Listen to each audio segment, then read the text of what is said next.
Hello there, my name is Tom Marshall, and today we are going to review Mission Impossible Final Reckoning. Should you choose to accept? Bum, bum, bum, bum, bum, bum, bum, bum, bum, bum, bum, bum, bum. So here we are, the eighth installment of the Mission Impossible franchise that has been going on for nearly 35 years, since 1994, I believe the first film came out, and this is the final film that is a culmination of all those films. The film is set a few months after the events of Dead Reckoning, where Gabriel has escaped and Ethan Hunt is escaping from Vienna after landing on the train and trying to retrieve the key to kill the entity, the supercomputer AI technology that is right now in this story trying to cause havoc on the world.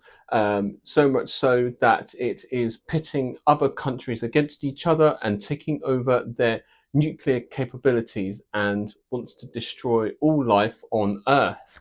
And it is up to Ethan Hunt to try and stop the entity from taking over the world.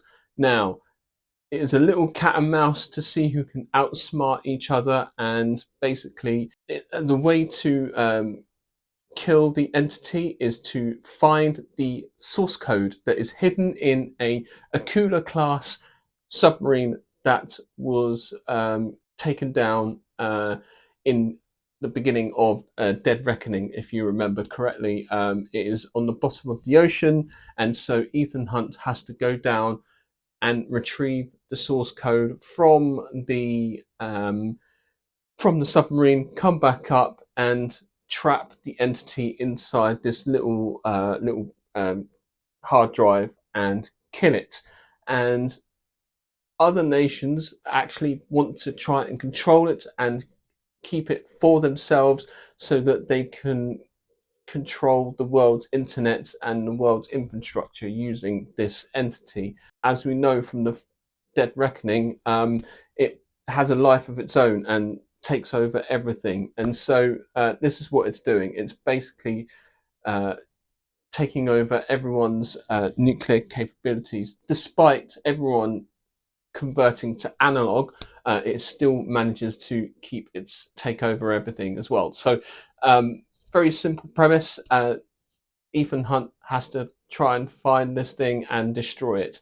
And that's basically it, really. So, what did I think of the film? Well, I thought it was very good. You know, you've got to respect Tom Cruise for doing all his own stunts, even at what he's got to be getting on 60 years old now, and still in pretty good nick. There's a really sort of like impressive underwater scene, especially in the submarine. From what I understand, they built the largest water tank ever made in the entire world for them to be able to do this, and it was also on a gimbal for them to allow to have the illusion of the submarine to sort of tilt and rotate and as if it's like falling off a cliff. It is really, they got that element of tension in that scene, which is pretty amazing.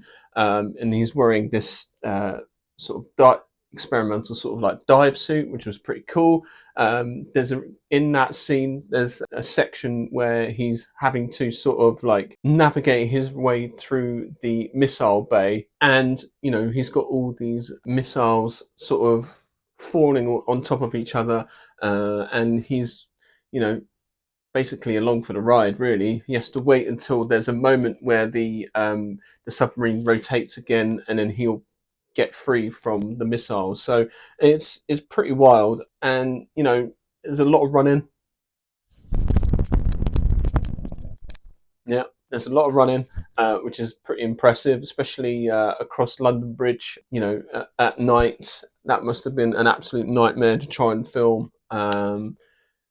You know, like I say, you got to admire the fact that he's still doing all of this at 60 years old. And there's a crazy, I won't spoil too much, but I think it's pretty much out there now. But There's a scene at the end where he's chasing a biplane and he's like walking on the wings and doing all sorts of crazy stuff in the air at like 100 miles an hour. And yeah, apparently this sequence took months and months, if not years of preparation, using each film that he's done beforehand as like research to this point. So I believe it was like Top Gun Maverick, American Made that he did a few years back.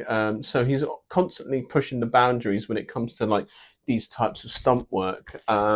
So yeah, I mean, hats off. What I would say about this film is there are moments where they do a lot more talking about what they're going to do than actually doing the thing that they're going to do. So there's like a couple of occasions where it's like, here's what we're going to do. All right, are you going to do it though? Come on. So there was a lot of like what you would consider sort of like exposition, which is a bit annoying at times and went on for a little bit longer. And, you know, it's like, come on, get to the point. Yes. Okay. You got it. You got it. What I would say as well is it does call back to all the films, but there are two films in particular that you need to possibly sort of rewatch again just to refamiliarize yourself with it. But it's calling back to the first film and the third film because they talk about the CIA Black Vault break-in that Ethan Hunt did in the first film, and also in the third film they talk about the Rabbit's Foot, which was supposedly like a nuclear bomb when they made the first film, but now something else entirely. So they kind of switch it around a little bit and to try and sort of fit it in with the Final Reckoning. And yeah, so uh, definitely sort of go back and rewatch those two films there. Yeah, I mean all the other casts are really good. Like Simon Pegg, I think, is particularly good. He's certainly sort of like the heart of the film. Pom Klementieff is good. She sort of has a few moments and sort of there in the background as like, okay, cool. And yeah, I mean, it's a Mission Impossible film. What I would say, it's not the final one. It really isn't. How they end it, it's very open ended, and I would say like Paramount would be very dumb not to continue making these films because you know it's yeah it costs a lot of money to make, but on the other hand, it makes them a lot of money as well. So Paramount Plus have got like a handful of main assets that keep them afloat. So, you know, they got Star Trek, they got this and a few other things as well. But yeah, this is like one of their main sort of like assets. You know, they'll be so dumb to stop making these films. But, you know, Tom Cruise is getting on a bit. So he's got other stuff that he wants to do. So maybe what you'll see is like they'll stop doing it for like a couple of years, maybe 4 or 5 years down the line. We might start thinking about picking it up again. But definitely worth a watch. I would definitely recommend going to see it. So if you want to get the full scope of this film, I feel like you should definitely go and see it on the big screen in the cinema. If you can, go and see it on IMAX. That would be even better.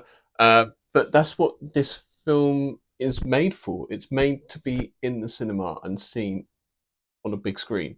And you can tell that that was by design straight from the start. So yeah, definitely go and see this film. It's be worth your while.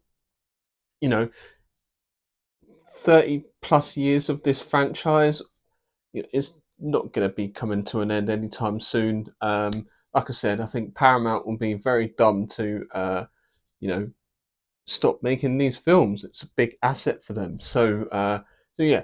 If you'd like this video, please remember to like and subscribe to this channel, and I shall see you in the next video. Watch out for my reviews of The Ballerina, which is part of the John Wick series, and also Brad Pitt's Formula One, and a whole host of other films that are coming out in the coming months. See you later.